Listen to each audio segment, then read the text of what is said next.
New Thought Media Network. We are a global broadcast network of positive music, media, and entertainment, inspiring humanity's evolution along the journey of enlightenment and creating a world of love, peace, empowerment, and prosperity for all. New Thought Media Network. Positively inspiring. Choice. Your creative superpower. We have the power to manifest as we dedicate attention to our thoughts, but often miss opportunity to achieve the greatest good. Your superpower is waiting to be unleashed to unlock a fuller, more rewarding world for all. Join us every Thursday at noon Mountain Time for Choice, Your Creative Superpower with Zoe MURO.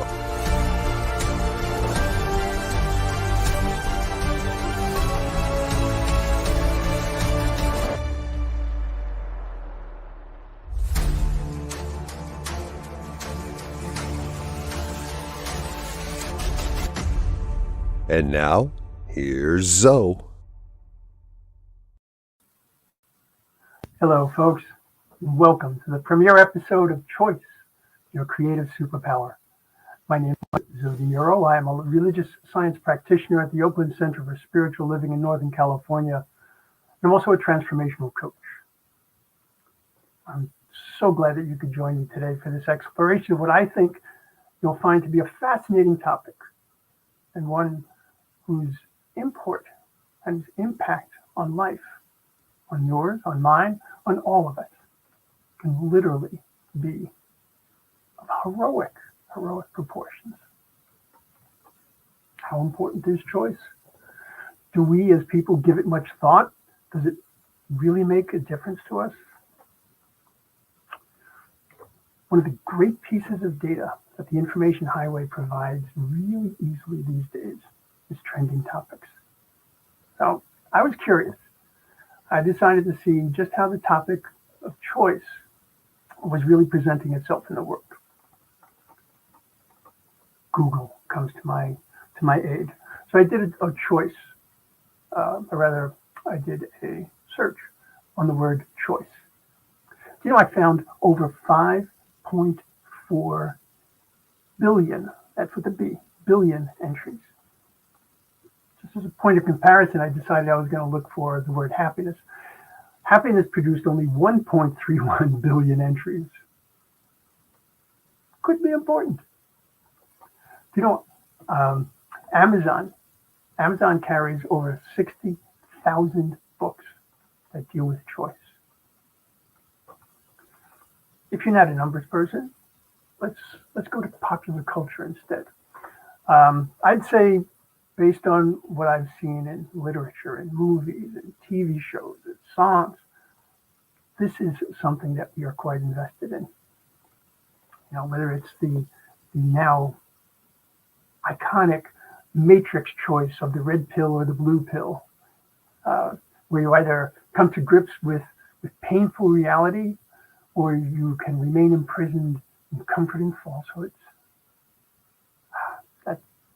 That's an example I'm going to come back to at some point. Guaranteed. It's a really good one. Or maybe it's the iconic short story of the lady or the tiger. What is waiting behind that door? Or in our music, Robert Johnson, Down at the Crossroads. The chairman, Frankie Sinatra, confidently explaining his choices in my way. Or the Clash not so confidently asking the very simple question, should I stay or should I go? As author John C. Maxwell put it, life is a matter of choices, and every choice you make makes you. Now, in fact, I'm actually willing to go out on a limb and say that your happiness is directly tied to your choices. And that's part of why I wanted to bring this topic to the forefront. Another part of that actually lies with my own life experiences, how I got to here and how I got to be, I suppose, who I am today. So since this is our first time together, I wanted to tell you a little bit about who I am, how I got here, how that relates to this topic. I think that's important. There are certainly many details about my life that could provide a very deep understanding of who I am, but I'm going to hold off on that level of information right now.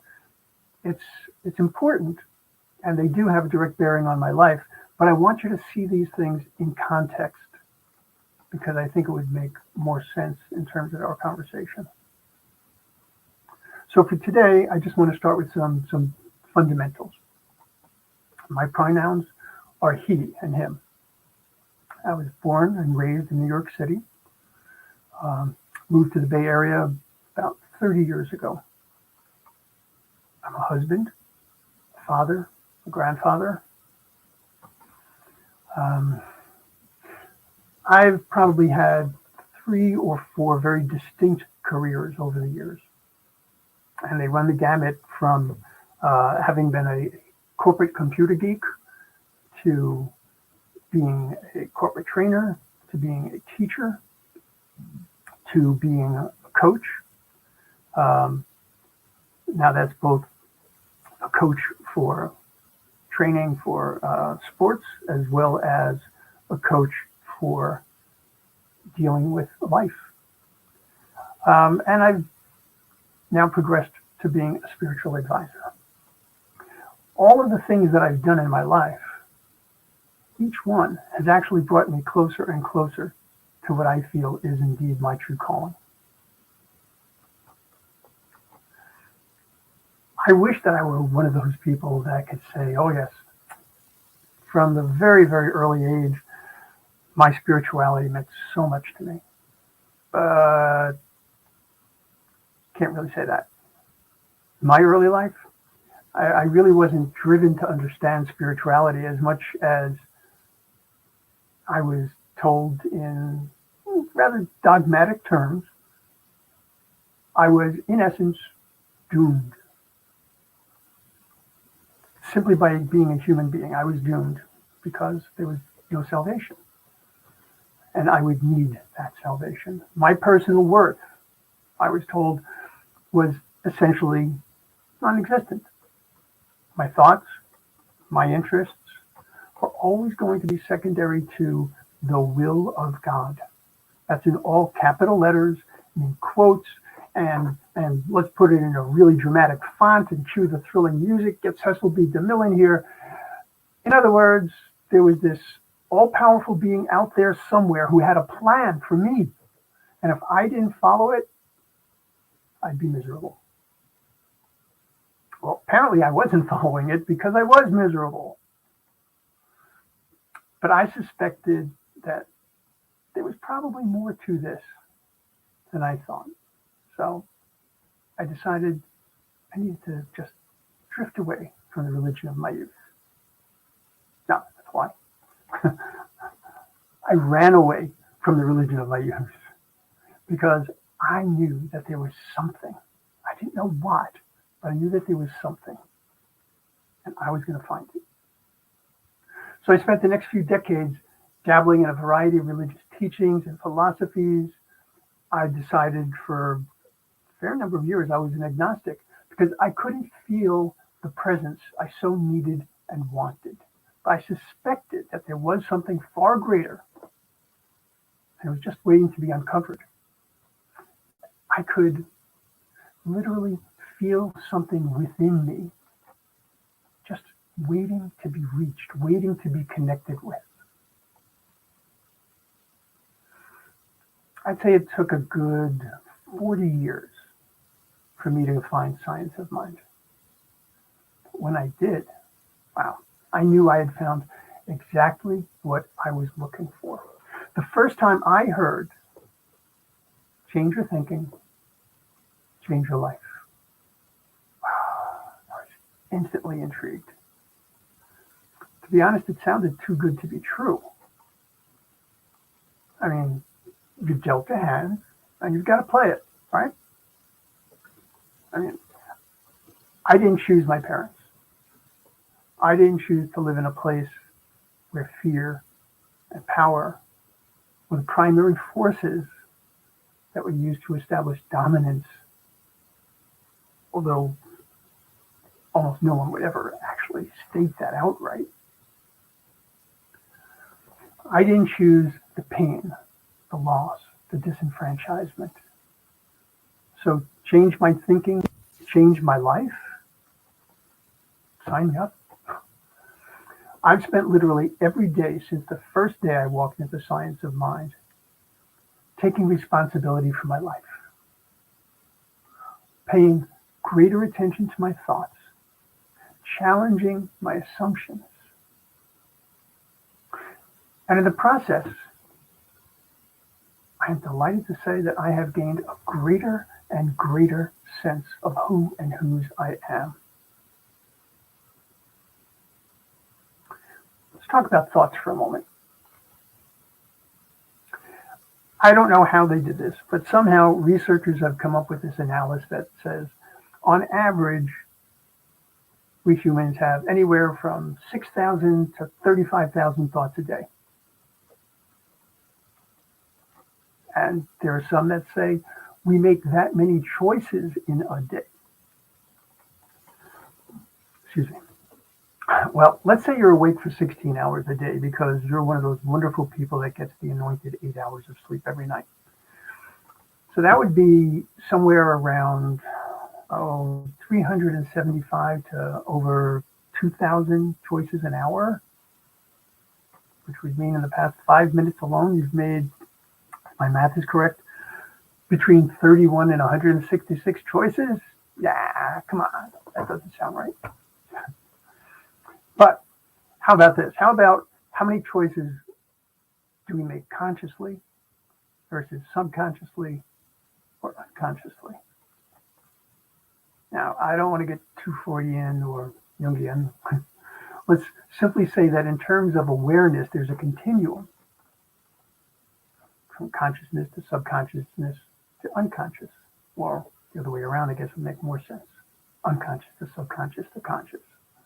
For our purposes, it's that level of awareness that becomes crucial because our thoughts and therefore our choices and of course our actions are affected by all three levels of awareness. Give an example. What would you like for lunch 3 days from now? My first thought would be, I have absolutely no idea. So I'll look at the calendar. Let's see, 3 days from now, it's Sunday. Now, I start to bring into my awareness what's going on this Sunday. Where will I be at lunchtime? With whom?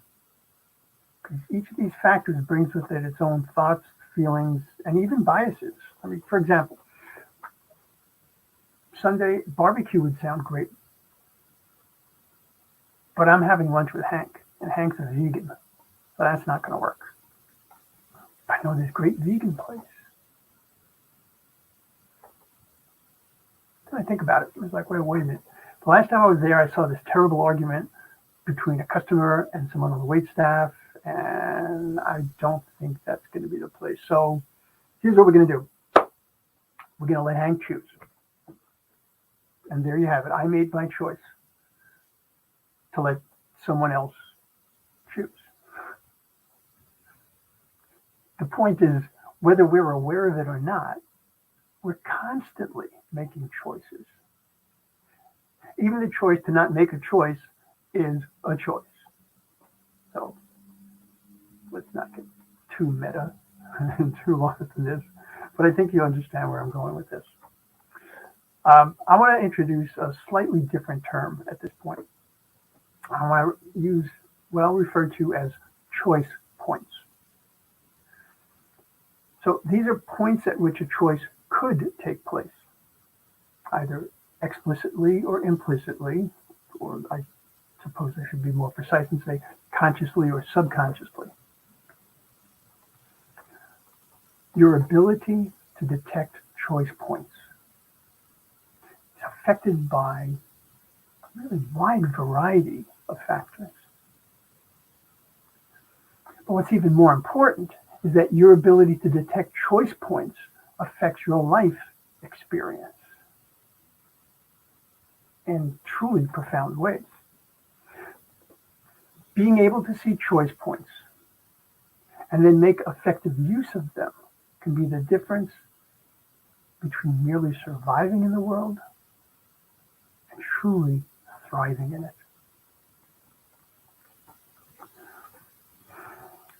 It's unfortunate, but there are people who feel that they're constantly being victimized.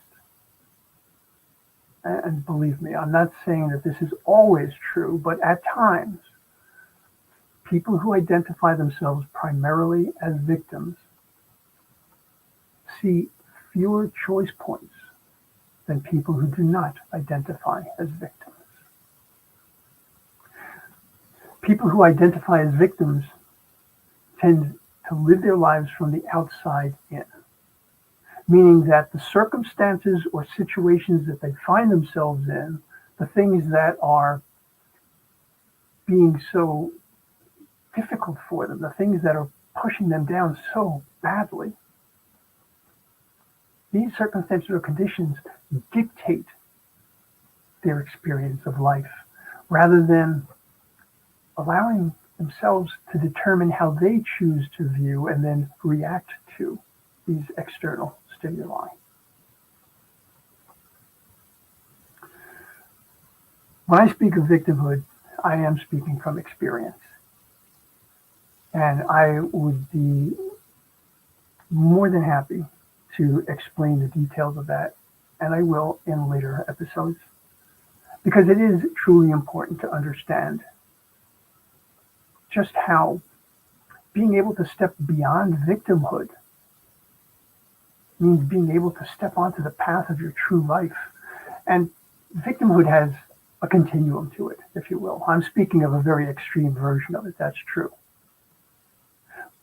But each and every time that we consider we do not have power is a variation of that. So being able to determine where we do have a choice point is a way for us to understand where we have power. So understanding choice, not just a matter of dealing with issues for people who struggle. This is life. This is life. So even if you've had this wonderful thought out plan for yourself and you figured out your education and you figured out your career and you have all these things in mind as to what's going to happen, even people who are that quote unquote organized can find themselves missing out on choice points if they are too narrowly focused. James Campbell put it this way: if you could see your path laid out in front of you, step by step, you know it's not your path. Your own path you make with every step you take. That's why it's your path.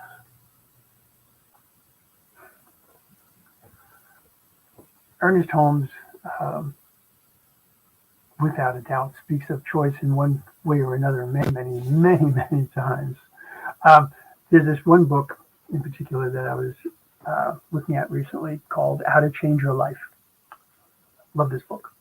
And he speaks of the power of choice. I want to read a small passage from there. He's speaking of the power of choice. And he says, "This is certainly a supreme gift of God to humanity. It enables men and women to choose their own destiny, accepting divine wisdom and power in such ways that they can have their chosen destiny become actual experience." Their chosen destiny.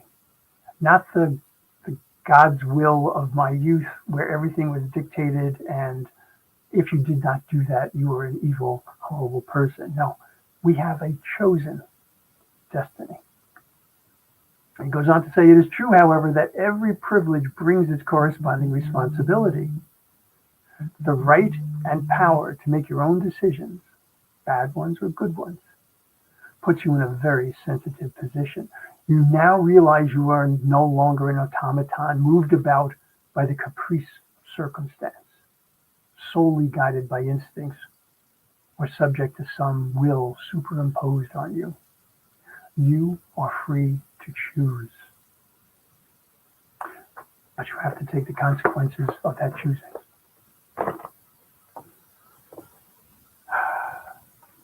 So we'll be looking at many ways that choice affects our path. We'll be exploring ideas such as how does our creative power, super choice, tie in with forgiveness, with grief and loss, with dealing with pain, especially chronic pain, thriving instead of surviving when we deal with abuse, with addiction, with aging. What about love and judgment? How do we deal with our conscious versus our unconscious beliefs? How does choice affect our prejudices and biases, and how do they affect our choices? Choosing our stories. Yes, you get to choose your story. Choice and identity. This is a big one. This is one that I was fairly surprised when I realized just how intensely choice and identity can be tied together. That's something that we see in our world every day, especially now.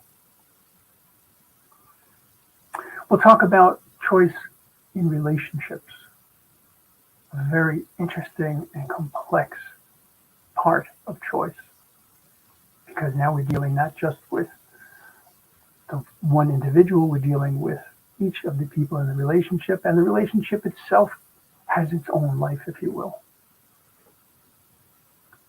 And we'll talk about integrity. Without a doubt, every choice that I make in my life, I want to be a choice that represents who I am. And as I have become more aligned with my spiritual truth, I want it to represent not only who I am, but whose I am as well. My choice is to be the place where the light and the love of the one shine in this world. And so that definitely affects many, many things that I choose. So we'll be looking at these things. I'll bring in various books that I find to be helpful. I'll probably bring in additional people that I know have been making some real strides in their lives. And I want you to get a sense of how their decision making, how their choices brought about such a great change for them.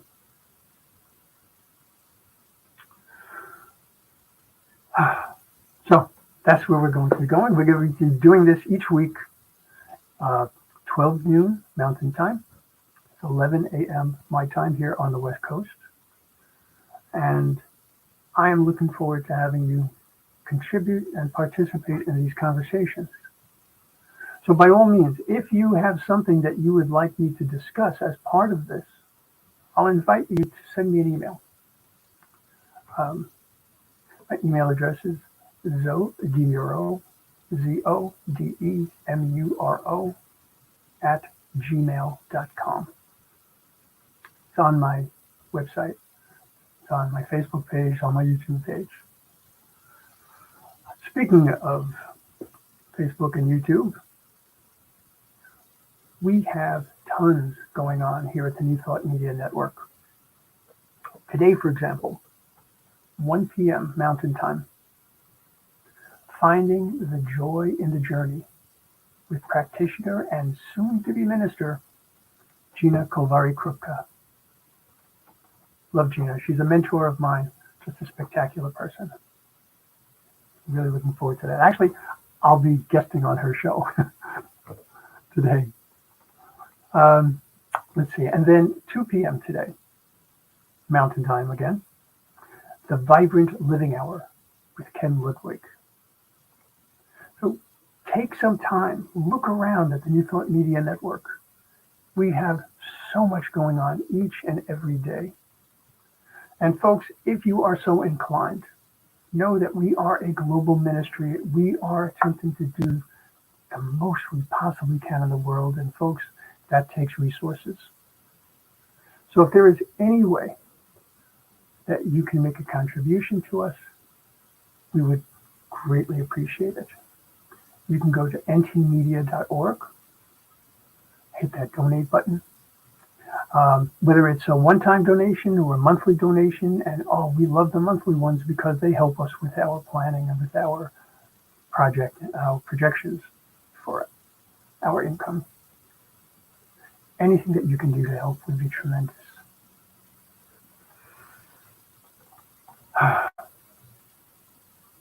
So, I want to leave you with this one thought from Voltaire.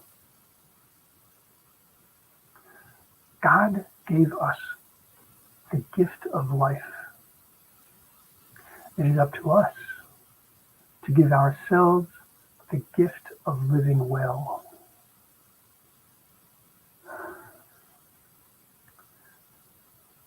Work that superpower, folks. The results are going to astound you. Okay. Until we meet again, much love and many, many blessings.